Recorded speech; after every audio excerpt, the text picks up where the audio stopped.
Welcome to N24 news. ముందుగా headlines చూద్దాం. మోదీ సభకు 2620 మంది పోలీసులతో భారీ బందోబస్తు ఏర్పాటు.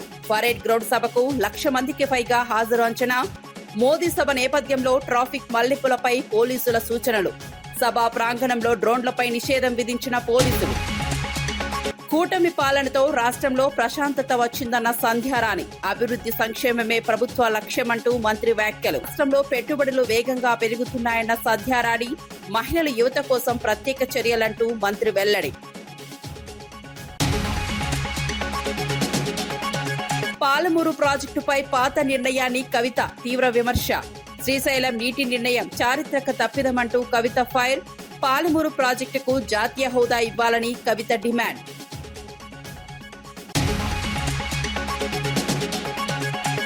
శ్రీవారి లడ్డూపై తప్పుడు ప్రచారాలు ఆపాలంటూ రోజా ఫైర్. తిరుమల పవిత్రతను కాపాడాలని భక్తులకు రోజా పిలుపు. లడ్డూ వివాదంపై అబద్ధాలు ప్రచారం చేస్తే ఊరుకోమన్న రోజా.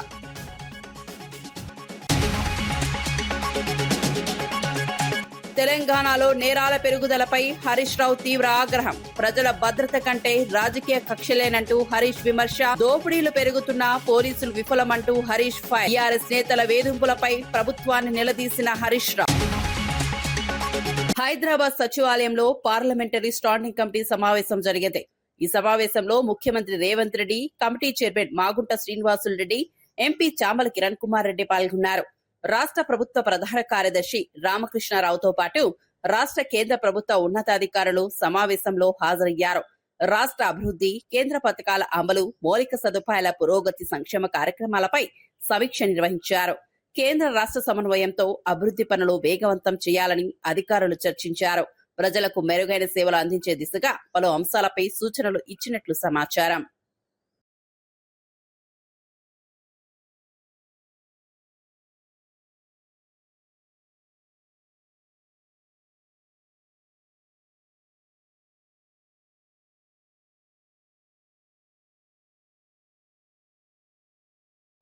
సికింద్రాబాద్ పరేడ్ గ్రౌండ్ లో జరిగే ప్రధాని మోదీ సభకు అన్ని ఏర్పాట్లు పూర్తి చేసినట్లు పోలీసులు వెల్లడించారు.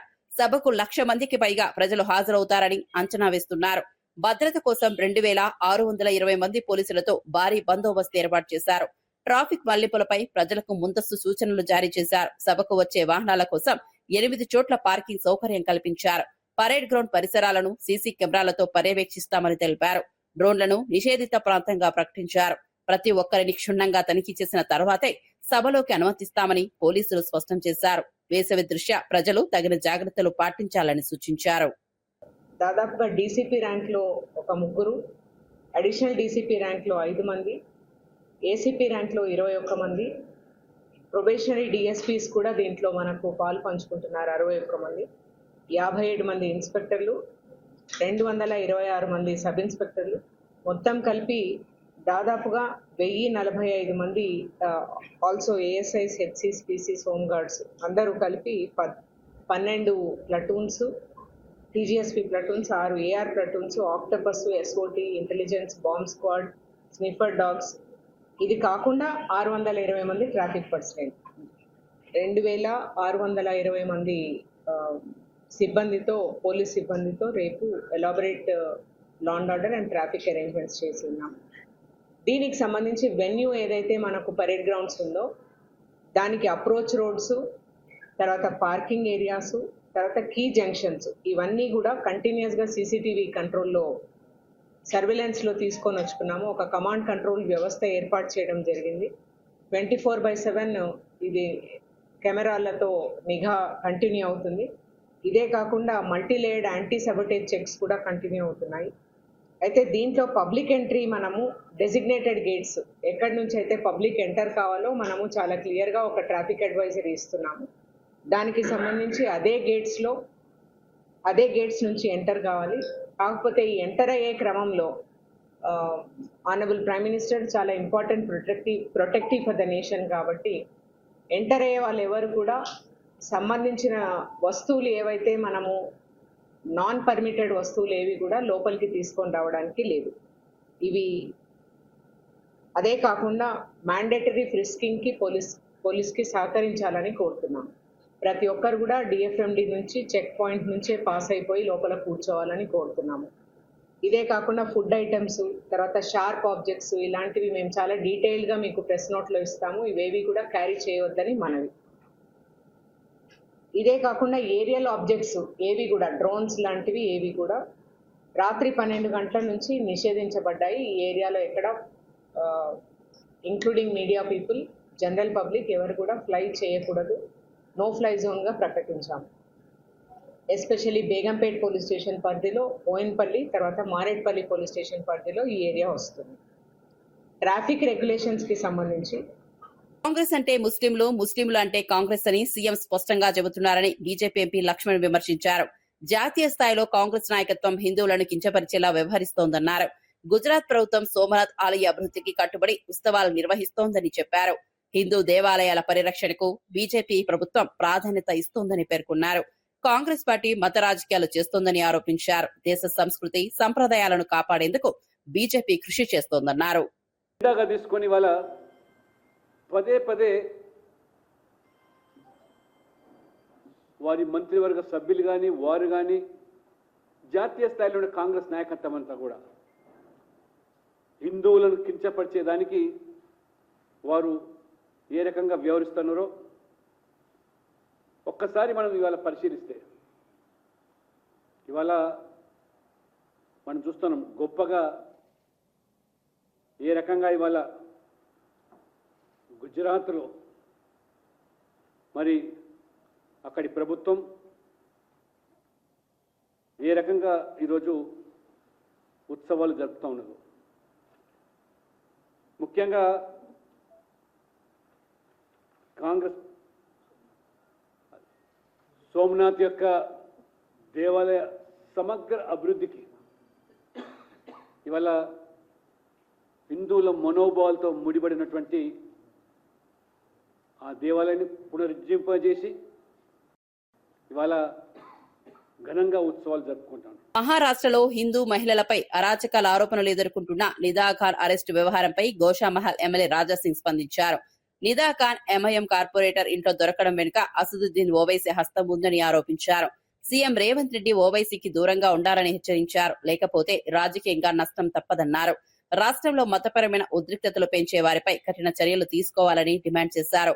హిందూ మహిళల భద్రతపై ప్రభుత్వం ప్రత్యేక దృష్టి పెట్టాలని రాజాసింగ్ కోరారు. అది కాకుండా కన్వర్షన్ కూడా చేపించింది ఇదే నిదా ఖాన్. దాదాపు 25 రోజుల నుంచి ఈ నిదా ఖాన్ని మహారాష్ట్ర పోలీస్ దోలాడుతున్నారు. కానీ నిన్న ఆ నిదా ఖాన్ ఏ ఇంట్లో దొరికిందంటే ఎంఐఎం కార్పొరేటర్ మతీన్ పటేల్ ఇంట్లో దొరికింది. దాదాపు మొత్తం ఫ్యామిలీని కూడా అరెస్ట్ చేసినారు. ఆ కార్పొరేటర్ వాళ్ళకి ఇంట్లో ఉండడానికి ఇచ్చిన ఆ కార్పొరేటర్ కూడా అరెస్ట్ చేసుకున్నారు మహారాష్ట్ర పోలీస్. ఇది కాకుండా నేను మహారాష్ట్ర ముఖ్యమంత్రి గారికి ఒక రిక్వెస్ట్ చేస్తున్నాను. ఈ జలీల్ అంటే ఎక్స్ ఎంపీ ఉండే ఈయన ప్రతి ఒక్క మీడియాలో నిదా ఖాన్కి సపోర్ట్ చేసిండు. కొన్ని బహిరంగ సభలు కూడా ఇదే నిదా ఖాన్ సపోర్ట్ చేసిండు. ఈ అనవసరం లవ్ జిహాదు అట్లాంటి పదం తీసుకొని వస్తున్నారు, అట్లాంటి ఏం కాలేదని ఈ జలీల్ ఓపెన్గా సపోర్ట్ చేసాడు. గతంలో మనం ఒక కేసు గురించి విన్నాం, నాసిక్ టీసీఎస్లో. రాష్ట్రంలో కూటమి పాలన వచ్చిన తర్వాత ప్రశాంత వాతావరణం నెలకొన్నదని మంత్రి గుమ్మడి సంధ్యారాణి తెలిపారు. మీడియా సమావేశంలో మాట్లాడిన ఆమె ప్రజలకు సంక్షేమం, అభివృద్ధి అందించడమే ప్రభుత్వ లక్ష్యమన్నారు. అన్ని వర్గాల ప్రజలకు న్యాయం జరిగేలా పాలన కొనసాగుతోందని పేర్కొన్నారు. రాష్ట్రంలో శాంతి భద్రతలు మెరుగుపడటంతో పెట్టుబడులు, అభివృద్ధి కార్యక్రమాలు వేగంగా సాగుతున్నాయని వివరించారు. ప్రజల సమస్యలను పరిష్కరించేందుకు ప్రభుత్వం నిరంతరం కృషి చేస్తోందని చెప్పారు. గ్రామీణ అభివృద్ధి, మహిళా సంక్షేమం, యువత ఉపాధిపై ప్రత్యేక దృష్టి పెట్టామని మంత్రి తెలిపారు. పూర్వకమైనటువంటి ధన్యవాదాలు తెలియజేసుకుంటున్నాం. ఈరోజు రైల్వే జోన్ వచ్చిందంటే ఉత్తరాంధ్ర అభివృద్ధి చెందుతుంది. ఉత్తరాంధ్ర నుంచి మాకు రాయగఢకు కానీ ఛత్తీస్గఢ్కి కానీ వెళ్ళడానికి మార్గాలు శుభమైనటువంటి పరిస్థితి కూడా మనం చూసుకుంటున్నాం. అలాగే సుజల స్రవంతి మీ అందరికి కూడా తెలుసు. సుజల స్రవంతికి ఈరోజు 1000 కోట్లు వెచ్చించి సుజల స్రవంతి పని జరుగుతుంది అని అంటే మా ఏరియాలో ఎవరికి కూడా త్రాగునీరుకి ఇబ్బంది లేకుండా అన్ని రకాలుగా, ఎందుకంటే ఉత్తరాంధ్రలో ప్రాజెక్టులు కూడా ఎక్కువ ఉన్నాయి, సాగునీరుకి ఇబ్బంది లేకుండా ప్రాజెక్టులు అన్నిటికి కూడా మనకు నిధులు విడుదల చేయటం కూడా మీ అందరికీ కూడా తెలుసు. అలాగే ముఖ్యంగా మనందరికీ కూడా తెలిసిన విషయం ఏంటంటే విశాఖ ఉక్కు ఆంధ్రుల హక్కు. గత 5 సంవత్సరాలు విశాఖ ఉక్కు అసలు ఉందా, స్టీల్ ప్లాంట్ ఉందా, దాన్ని క్లోజ్ చేస్తున్నాం అనే విధంగా మనం అందరం ఉండేవాళ్ళం. కానీ కూటమి ప్రభుత్వం వచ్చిన తర్వాత గౌరవ ప్రధానమంత్రి వర్యులు దాదాపు 12,000 కోట్లతో మొట్టమొదటిసారిగా దానికి నిధులిచ్చి దాన్ని విశాఖ ఉక్కు ఆంధ్రుల హక్కు, దీని ఆత్మ గౌరవంగా భావిస్తున్నారని ముందుకు నడిపించిన పరిస్థితి. ఈరోజు నేను లేదమన్నా మరొక 8,000 కోట్లు, అంటే దాదాపు 20,000 కోట్లతో ఈరోజు స్టీల్ ప్లాంట్ పనులు మొదలుపెట్టి లాభాల బాటలోకి వెళ్ళడానికి పూర్తి సహకారం అందించినటువంటి కేంద్ర ప్రభుత్వానికి, ఇక్కడ ఉన్నటువంటి రాష్ట్ర ప్రభుత్వానికి, అంటే చంద్రబాబు నాయుడు గారికి మా హృదయపూర్వకంగా ధన్యవాదాలు తెలియజేసుకుంటున్నాం. ఎందుకనంటే అసలు విశాఖ ఉక్కుని పూర్తిగా వదిలేసిన పరిస్థితి. అక్కడ ఉన్నటువంటి ఉద్యోగస్తులు కూడా ధర్నాలు చేసినా, నిరాహార దీక్షలు చేసినా పట్టించుకోని పరిస్థితి ఆనాటిదైతే. జంజీ ఉద్యమ తరహాలో తెలంగాణలో బీసీ ఉద్యమాన్ని మరింత బలోపేతం చేస్తామని బీసీ సంక్షేమ సంఘం జాతీయ అధ్యక్షుడు జాజుల శ్రీనివాస్ గౌడ్ తెలిపారు. బీసీలను విస్మరించే రాజకీయ పార్టీలను గద్దె దింపుతామని హెచ్చరించారు.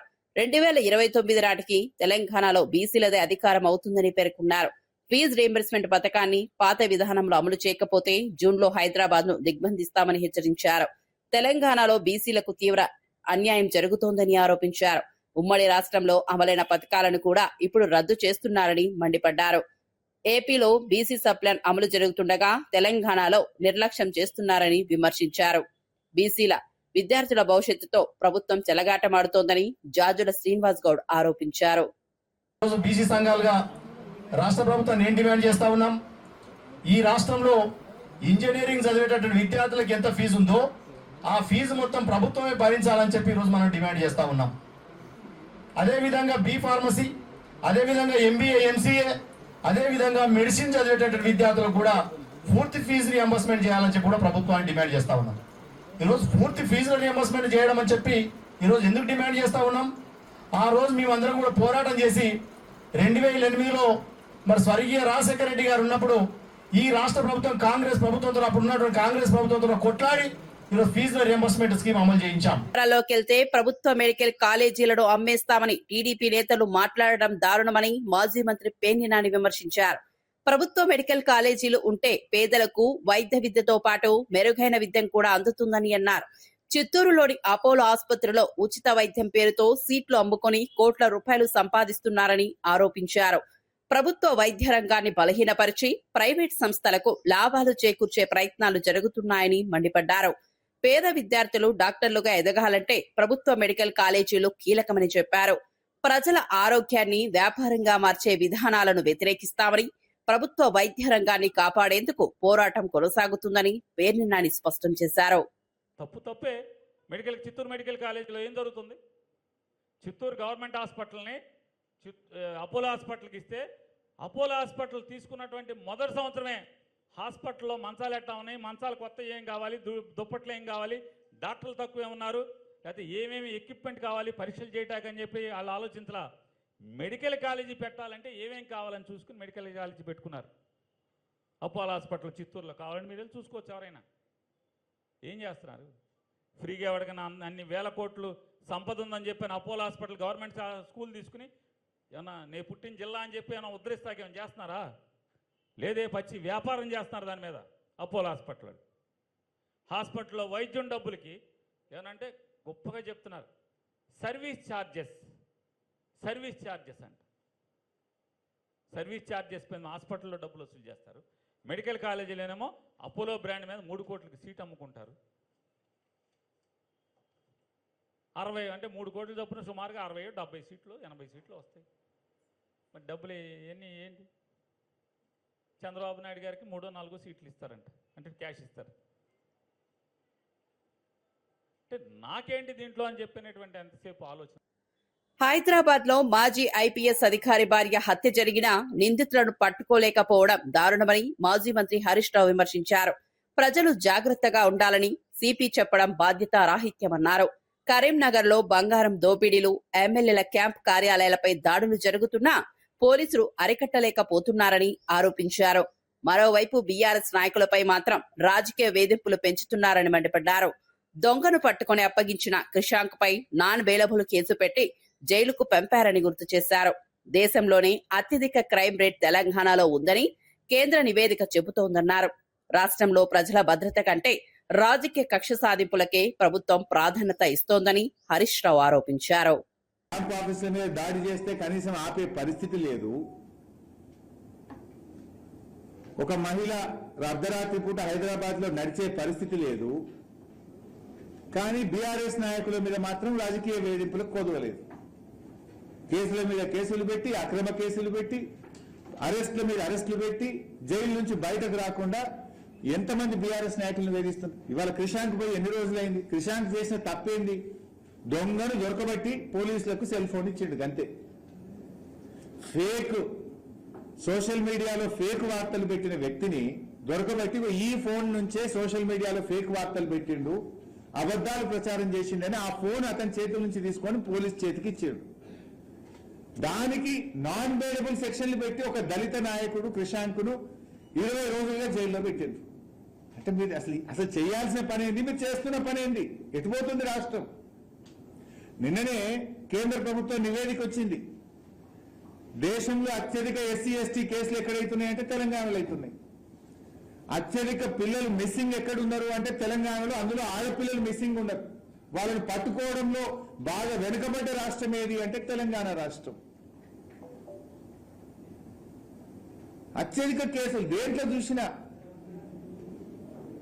తెలంగాణ అభివృద్ధి దేంట్లో జరుగుతుంది? ఆత్మహత్యల్లో అభివృద్ధి చేస్తున్నారు మీరు. కేసుల నమోదులో అభివృద్ధి చూపిస్తున్నారు. అత్యాచారాల్లో అభివృద్ధి చూపిస్తున్నారు. చిన్నపిల్లల్ని ఎత్తుకెళ్లడంలో అభివృద్ధి చూపిస్తున్నారు. మహిళల రక్షణ ఫెయిల్ అవడంలో అభివృద్ధి చూపిస్తున్నారు. హైదరాబాద్ పరువు తీసేసింది మీరు. ఒకప్పుడు లా అండ్ ఆర్డర్ లో తెలంగాణ దేశానికి దిక్సూచి. ఇదే కేంద్ర ప్రభుత్వం అనేక సందర్భాల్లో తెలంగాణను మెచ్చుకున్నది. ఇలా పరిస్థితి ఏంది? మహిళా పోలీస్ కమిషనరు మంచి ప్రయత్నం చేయొచ్చు ఆవిడ, కానీ పరిస్థితి ఎట్లా ఉందనడానికి అది అడ్డం పడుతున్నది. పరిస్థితి తీవ్రతకు అది అడ్డం పడుతూ ఉన్నది. ఎంత దారుణమైన పరిస్థితులు హైదరాబాద్ లో ఉన్నాయి.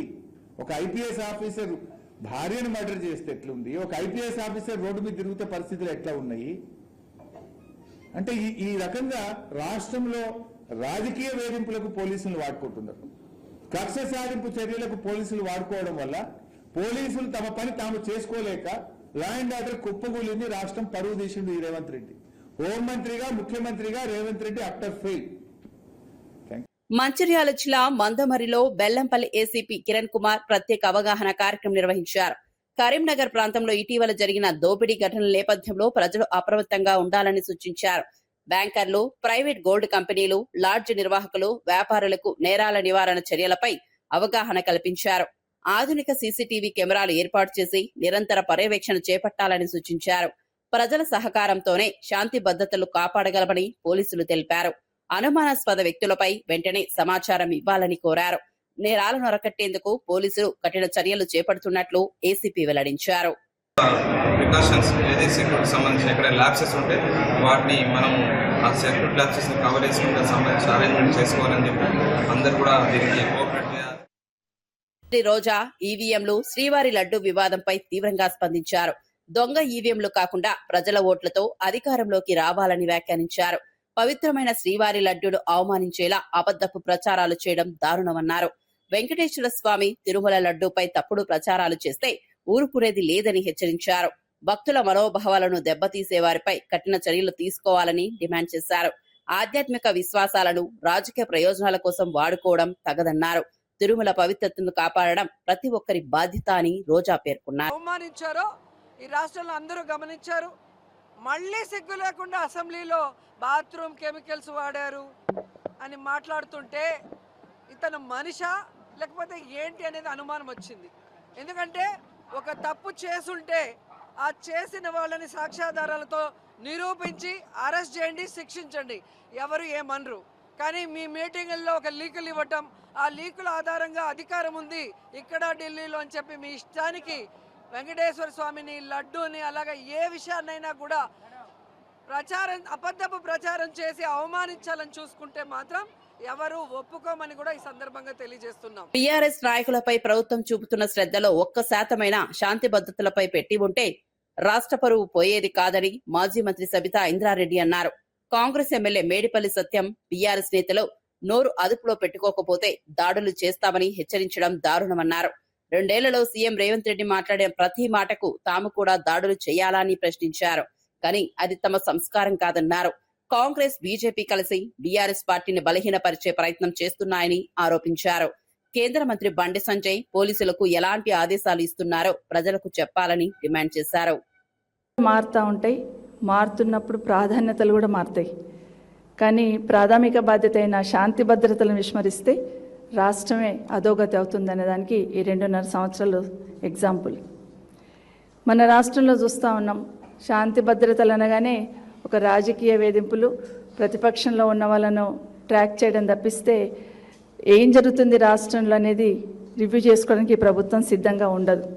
కానీ ఒకటి మాత్రం మనవి చేస్తాను ఈ ప్రభుత్వానికి, తెలంగాణ సాధించుకున్నామంటే ఏదో భౌగోళికంగా సాధించుకున్నది కాదు, ప్రశాంతమైన వాతావరణం ఉండాలి, పెట్టుబడులు వెల్లువల రావాలి, ఈ రాష్ట్రంలో ఉన్న యువత అందరికీ కూడా ఉపాధి దొరకాలనే ఆలోచనతో ఈ రాష్ట్రాన్ని సాధించుకున్నాం. ఆ రాష్ట్రంలో శాంతి భద్రతలు కాపాడాల్సిన బాధ్యత ప్రభుత్వానికి ఉందని ఒకసారి విజ్ఞప్తి చేస్తూ ఉన్నాను. ఎందుకు చేయాల్సి వస్తుందంటే రాష్ట్రానికి ఎక్కడ ఏ చిన్న ఇబ్బంది ఉన్నా శాంతి భద్రతల విషయంలో హోంమంత్రి దగ్గర పరిగెత్తేవాళ్ళు. చీమ చిట్టుకుమన్నా హోంమంత్రికి వెళ్ళి చెప్పుదామనే యాంగిల్లో పరిగెత్తేవాళ్ళు. కానీ రాష్ట్రానికి హోంమంత్రి లేడని ఎందుకంటున్నంటే ముఖ్యమంత్రి గారే హోంమంత్రి, కానీ ఆ బాధ్యతను విస్మరించారేమో అనిపిస్తుంటుంది ఒక్కొక్కసారి. ఎప్పుడు పోయినా కమాండ్ కంట్రోల్లో ముఖ్యమంత్రి గారు సమీక్షలు చేస్తూ ఉంటారు. ఎప్పుడు వింటూ ఉంటాం ఏదో ఒక సమీక్ష చేస్తున్నారు కమాండ్ కంట్రోల్లో, సెక్రటరీట్ వదిలిపెట్టి కమాండ్ కంట్రోల్కి వెళ్ళారని. అక్కడ వెళ్తున్నప్పుడు ఏం సమీక్ష చేస్తున్నారంటే ఒక హోంశాఖ మీద సంబంధించింది తప్పిస్తే మిగతా అన్ని సమీక్షలు జరుగుతూ ఉంటాయి. రాజకీయ సమీక్షలతో పాటు అన్ని సమీక్షలు అక్కడ జరుగుతూ ఉంటాయి. కానీ కమాండ్ కంట్రోల్, పోలీస్ కమాండ్ కంట్రోల్లో కూర్చొని హోంశాఖను సమీక్షించాలనే ఆలోచన ఈ రాష్ట్ర ముఖ్యమంత్రి గారికి లేదని చెప్పడం నిజంగా చెప్పుకోవాల్సి రావడం బాధాకరం అనిపిస్తుంది. గతంలో కేసీఆర్ గారు రాజకీయ పార్టీల మధ్య విభేదాలు సహజమేనని, కానీ భౌతిక దాడులు ఆందోళనకరమని బీఆర్ఎస్ ఎమ్మెల్యే గంగుల కమలాకర్ అన్నారు. కరీంనగర్ ఎమ్మెల్యే క్యాంప్ కార్యాలయంపై జరిగిన దాడి కేంద్ర మంత్రి బండి సంజయ్ కు తెలిసే జరిగిందని ఆరోపించారు. పోలీసుల అరెస్టులపై కాకుండా శాంతి భద్రతలపై దృష్టి పెట్టి ఉంటే పీఎంజే జ్యువెలరీ దోపిడీ జరిగేది కాదన్నారు. రాష్ట్రంలో ప్రజల భద్రత కంటే రాజకీయ కక్ష సాధింపులకే ప్రాధాన్యత ఇస్తున్నారని విమర్శించారు. ప్రజాస్వామ్యంలో భిన్నాభిప్రాయాలు సహజమే, కానీ దాడులు అంగీకరించబోమన్నారు. రాజకీయ హింసను ప్రోత్సహించే వారిపై ప్రభుత్వం చర్యలు తీసుకోవాలని డిమాండ్ చేశారు.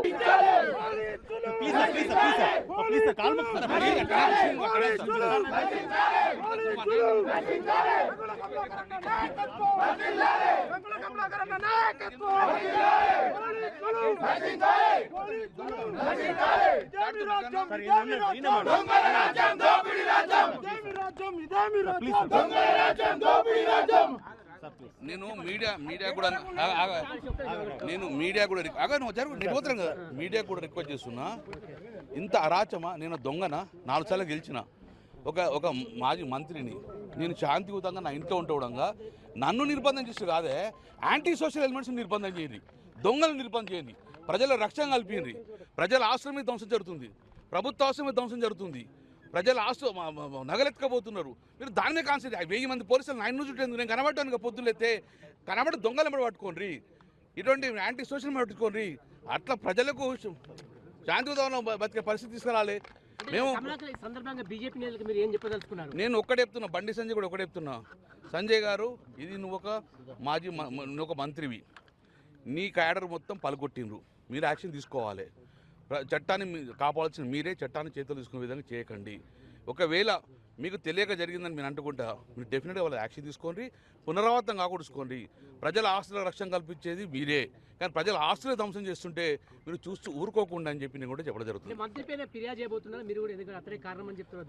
నేను ఒక్కడే చెప్తున్నాను, మంత్రి ఒకవేళ కారణం అయితే మంత్రి పునాది చేసుకోవాలి. మంత్రి నాకు సంబంధం లేనప్పుడు డెఫినెట్గా మంత్రి వాళ్ళ మీద యాక్షన్ తీసుకోవాలి. నా డిమాండ్ అది. ఎవరెవరైతే వాళ్ళు పాల్గొన్నారో వాళ్ళ మంత్రి యాక్షన్ తీసుకోవాలని చెప్పి నేను డిమాండ్ చేస్తాను. ప్రజలకు మనం పోలీసుకు చెప్పండి, వీళ్ళు యాక్షన్ తీసుకోమని చెప్పి మీరే స్వచ్ఛందంగా వచ్చి బండి సంజయ్ చెప్పాలని కోరుతున్నాను. 100% బండి మీరు బయట ఉండి సక్సెస్ అవుతుంది. మేము ఇక్కడ ఉన్నా కూడా బంధు స్వచ్ఛంగా పాటిస్తారు. ఎందుకంటే బంధు వాళ్ళు కూడా నాకు చెప్పారు, ఇవాళ ఎమ్మెల్యే ఆఫీస్ దాడి చేశారు, రేపు మా ఆఫీస్ దాడి చేస్తారు కదా, మా మాస్టర్కి ఎవరు రక్షణ. కాబట్టి డెఫినెట్గా ప్రభుత్వం కళ్ళు తెరవాలంటే మేము బంధు పాటిస్తుంది. అల్టిమేట్గా రేపు రాబోయే కాలంలో అధికారం మాకేస్తారు కాబట్టి మమ్మల్ని టార్గెట్ చేస్తారు.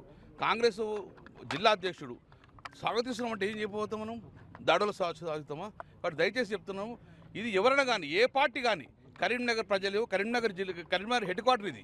కాబట్టి ఇక్కడ శాంతియుత వాతావరణం నిలుపుకునే విధంగా అన్ని పార్టీలు సహకరించాలని మంత్రి బాలినేని శ్రీనివాసరెడ్డి కీలక వ్యాఖ్యలు చేశారు. జగన్ కోసం మంత్రి పదవిని కూడా వదులుకొని ఎంతో చేశానని తెలిపారు. అయినప్పటికీ బహిరంగ సభల్లో జగన్ తన గురించి ఎప్పుడూ మాట్లాడలేదని ఆవేదన వ్యక్తం చేశారు. తాను జగన్ ను ఎక్కువగా ప్రశ్నించేవాడినని, అందుకే మంత్రి పదవి పోయిందని పేర్కొన్నారు. పార్టీ కోసం నిజాయితీగా పనిచేసినా తగిన గుర్తింపు రాలేదన్నారు. నాయకత్వాన్ని ప్రశ్నించే వారిని పక్కన పెట్టే పరిస్థితి పార్టీలో నెలకొందని విమర్శించారు. 7 సార్లు పోటీ చేశాను, నేను 5 సార్లు గెలిచాను, 2 సార్లు ఓడిపోయాను. ఆ 2 సార్లు తెలుగుదేశం వాళ్ళు ఓడించలే, నన్ను పవన్ కళ్యాణ్ గారు ఓడించారు. ఏంటంటే వాస్తవానికి ఒంగోలు కాన్స్టిట్యున్సీలో రెడ్డి సమాజ వర్గం చాలా తక్కువ. అక్కడ కాపు సమాజ వర్గం, కమ్మ సమాజ వర్గం ఎక్కువ ఉండేది. అయినా నన్ను 5 సార్లు గెలిపించారు.